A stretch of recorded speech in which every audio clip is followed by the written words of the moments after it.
नमस्कार विद्यार्थियों, मैं हूं Rakesh Kumar Sharma, university gold medallist और आप देख रहे हैं मेडल स्कॉलर। साथियों, हिंदी साहित्य के महत्वपूर्ण 1000 प्रश्नोत्तर सीरीज के अंतर्गत आज हम देखेंगे प्रश्न संख्या 560 से लेके 624 तक। ये नवा वीडियो है साथियों। इससे पहले हम 8 वीडियो आपको दे चुके हैं।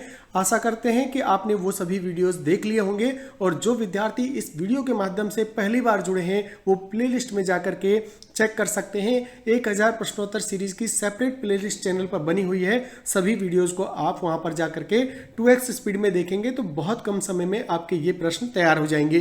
तो चलिए विद्यार्थियों, शुरू करते हैं प्रश्न संख्या 560 से लेकर के 624 तक। विद्यार्थियों, प्रश्न संख्या 560 है, तोड़ती पत्थर कविता के कवि कौन है। बहुत फेमस कविता है, सूर्यकांत त्रिपाठी निराला की कविता है तोड़ती पत्थर। 561, तोड़ती पत्थर कैसी कविता है, तो यथार्थवादी कविता है तोड़ती पत्थर। 562, त्यागपत्र उपन्यास किसकी रचना है। त्यागपत्र जो है वो उपन्यास है और किसकी रचना है पूछा है तो जिनेंद्र कुमार की रचना है त्यागपत्र। 563 पे, दरवाजे से चंडालगढ़ी की तरफ नजर दौड़ाने पर एक अद्भुत दृश्य दिखाई देता था, यह पंक्ति के रचनाकार कौन है, तो ये राहुल संस्कृतायन की पंक्ति है। दरवाजे से चंडालगढ़ी की तरफ नजर दौड़ाने पर एक अद्भुत दृश्य दिखाई देता था।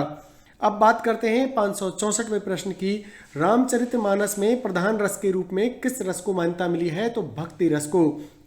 565, दुखी जीवन की कथा रही क्या कहूँ आज जो नहीं कही, इन पंक्तियों के रचयिता का नाम पूछा है तो सूर्यकांत त्रिपाठी निराला है इन पंक्तियों के रचयिता।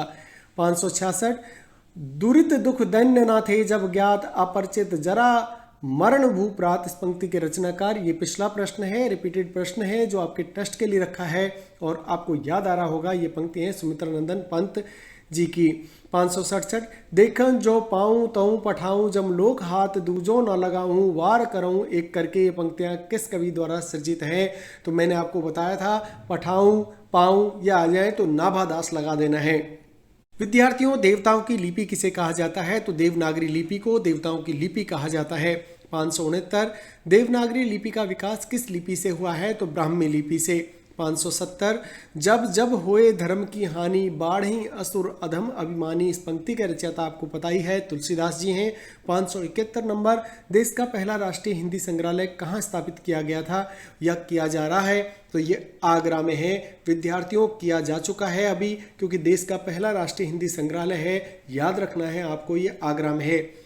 विद्यार्थियों, 573वां प्रश्न है, दोहा कोश के रचयिता कौन है, तो सरापा है। द्रविड़ भाषाओं में सर्वाधिक बोली जाने वाली भाषा क्या है, तो तेलुगु है। द्रविड़ में सबसे ज्यादा बोली जाती है तेलुगु। 575वां, द्विवेदी युग का नामकरण किसके नाम पर हुआ था, महावीर प्रसाद द्विवेदी जी के। ध्रुव स्वामिनी जो नाटक है उनके रचयिता पूछा है तो ज्यादातर नाटक जयशंकर प्रसाद जी के हैं। ध्रुव स्वामिनी भी नाटक जयशंकर प्रसाद जी का है। और 577वां प्रश्न है, नमक का दरोगा कहानी के लेखक मुंशी प्रेमचंद हैं। 578, नैन जो देखा कमल सा निर्मल नीर शरीर, हंसत जो देखा हंसबा दसन ज्योति नगहीर। बहुत इंपॉर्टेंट प्रश्न है विद्यार्थियों, इन पंक्तियों का रचयिता पूछा है तो इसके रचयिता है जायसी, और ये याद रखिएगा बहुत इंपॉर्टेंट प्रश्न है, ये आपको आरपीएससी में देखने को मिल सकता है। नैन जो देखा कमल सा निर्मल नीर शरीर, ये पंक्तियां हैं जायसी की। 569वां, नर की और नल नीर की गति एक कर जोए, जे तो नीचो है चले ते तो ऊंचो होए, इन पंक्तियों के रचयिता हैं बिहारी लाल जी। 580, नवनीत शब्द सही अर्थ क्या है, नवनीत मक्खन को बोलते हैं। 581, नागालैंड की राजकीय भाषा क्या है, रिपीटेड प्रश्न है और आपको याद आ रहा होगा नागालैंड की राजकीय भाषा अंग्रेजी है। 582वां प्रश्न, नालंदा विश्वविद्यालय किसके लिए प्रसिद्ध था, तो आपको पता ही है बौद्ध धर्म दर्शन के लिए। निराला के राम तुलसी के राम से भिन्न और भवभूति के राम के निकट हैं, यह कथन किस हिंदी आलोचक का है, तो डॉक्टर रामविलास शर्मा का है। 584वां, निराला को कैसा कवि माना जाता है, तो निराला को क्रांतिकारी कवि माना जाता है। निर्गुण भक्ति काव्य के प्रमुख कवि पूछे हैं तो कबीरदास जी। निशा निमंत्रण के रचयिता आपको पता ही है हरिवंश राय बच्चन जी हैं। न्यूमिस्मेटिक्स जो है वो उसमें किसका अध्ययन किया जाता है या क्या है, तो आपको याद रखना है सिक्कों और धातुओं का अध्ययन किया जाता है न्यूमिस्मेटिक्स के अंदर। पंच परमेश्वर कहानी के लेखक कौन है, तो मुंशी प्रेमचंद जी हैं। 589वां प्रश्न, पंचवटी कौन सा समास है, तो आपको समास पढ़ने हैं तो हमारी प्लेलिस्ट में जाकर के आप एक बार अगर समास पढ़ लेंगे तो कभी भी आपके प्रश्न गलत नहीं होंगे। पंच क्योंकि यहाँ पर संख्या आ रहा है पहला पद में, इसीलिए द्विगु होगा। 590 है, परहित सरिस धर्म नहीं भाई, पर पीड़ा सम नहीं अदमाई। इस पंक्ति के रचयिता कौन है? तो तुलसीदास जी। 591वां प्रश्न, पल्लव के रचयिता कौन है? सुमित्रानंदन पंत। 592, पवित्रता की माप है मलिनता, सुख का आलोचक है दुख और पुण्य की कसौटी है पाप। ये कथन स्कंदगुप्त के नाटक किस पात्र का है? तो फेमस प्रश्न है, रिपीटेड प्रश्न है, देवसेना का कथन है, आपके टेस्ट के लिए रखा है। 593, पुराणों में अशोक को क्या कहा जाता है? तो अशोक वर्धन कहा जाता है अशोक को पुराणों में। 594, पुरापाषाण युग में आदि मानव के मनोरंजन का साधन क्या था? शिकार करना। 595, पूस की रात कहानी के रचनाकार कौन है? मुंशी प्रेमचंद जी। 596, पृथ्वीराज रासो के रचनाकार कौन है? चंद्र बरदाई। इसी तरह 597 प्रश्न, पेवाम चंदव के अधूरे उपन्यास का नाम क्या है? तो मंगल सूत्र है, यानी प्रेमचंद जी है ये, एक्चुअली ये गलत है पेवाम चंदव, तो इसको आप करेक्ट कर लीजिएगा। ये है प्रेमचंद जी के अधूरे उपन्यास का नाम क्या है? तो ये मंगल सूत्र है। 598, प्रकृति के सुकुमार कवि किसे कहा जाता है? सुमित्रानंदन पंत को कहा जाता है। प्रकृतिवाद उपयोगितावाद का दूसरा नाम है, यह कथन किसका है? नंद दुलारे वाजपेयी जी का। 600 प्रश्न, प्रथम सूफी प्रेमाख्यान काव्य के रचयिता कौन है? तो मुल्ला दाऊद। 601 प्रश्न, प्रभात फेरी काव्य के रचनाकार कौन है? नरेंद्र शर्मा। और 602 में है, प्रभु जी तुम चंदन हम पानी, जाकी अंग अंग बास समानी। प्रस्तुत पंक्तियां के रचयिता कौन है? तो रैदास जी हैं। 603वां प्रश्न है, प्राचीन का विलोम क्या होता है? अर्वाचीन होता है। 604वां प्रश्न, प्राचीन काल में मानव द्वारा किस अनाज का प्रयोग हुआ? चावल का हुआ। 605, प्राचीन भारत में कौन सी लिपि दाईं से बाईं ओर लिखी जाती थी? तो खरोष्टी लिपि लिखी जाती थी दाईं से बाईं। 606वां प्रश्न है, प्रादेशिक बोलियों के साथ ब्रज या मध्य देश की भाषा का आश्रय लेकर एक सामान्य साहित्यिक भाषा स्वीकृत हुई जिसे चारणों ने नाम दिया था पिंगल। आपको याद रखना है, राजस्थानी भाषा के साथ डिंगल आता है और ब्रज भाषा के साथ पिंगल आता है। 607, प्रेम पचीसी के रचनाकार कौन है? तो मुंशी प्रेमचंद जी हैं, प्रेम पचीसी।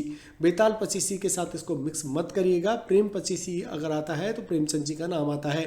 608वां प्रश्न, प्रेम लक्षणा भक्ति को किस भक्ति शाखा ने अपनी साधना का मुख्य आधार बनाया है? तो कृष्ण भक्ति शाखा ने। 609वां प्रश्न, प्रेमचंद्र के अधूरे उपन्यास का नाम, जो ऊपर प्रश्न गलत हुआ था वो यहाँ पर करेक्ट हो गया है, तो इसे याद कर लीजिएगा, मंगलसूत्र।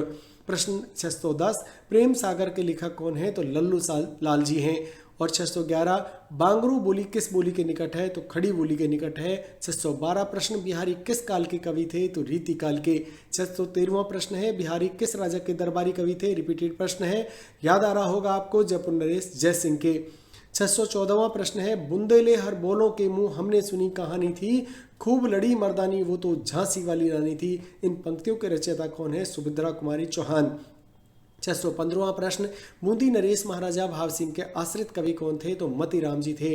और 616वां प्रश्न, बेताल पचीसी के रचनाकार, मैंने आपको बताया था प्रेम पचीसी के हैं मुंशी प्रेमचंद और बेताल पचीसी के रचनाकार हैं सूरते मिश्र, तो दोनों में कंफ्यूज मत हो जाइएगा।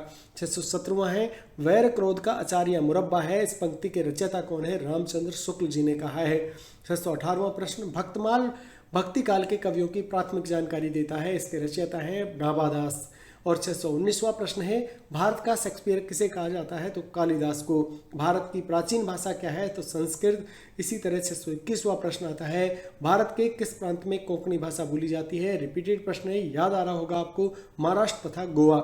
इसी तरह का अगला प्रश्न है, भारत के प्रथम राष्ट्रकवि कौन है? तो मैथिली शरण गुप्त। इसी तरह 623वां प्रश्न है, भारत भारती काव्य के रचनाकार पूछे तो वो भी है मैथिली शरण गुप्त। और भारत में शिलालेखों का प्रचलन किसने कराया?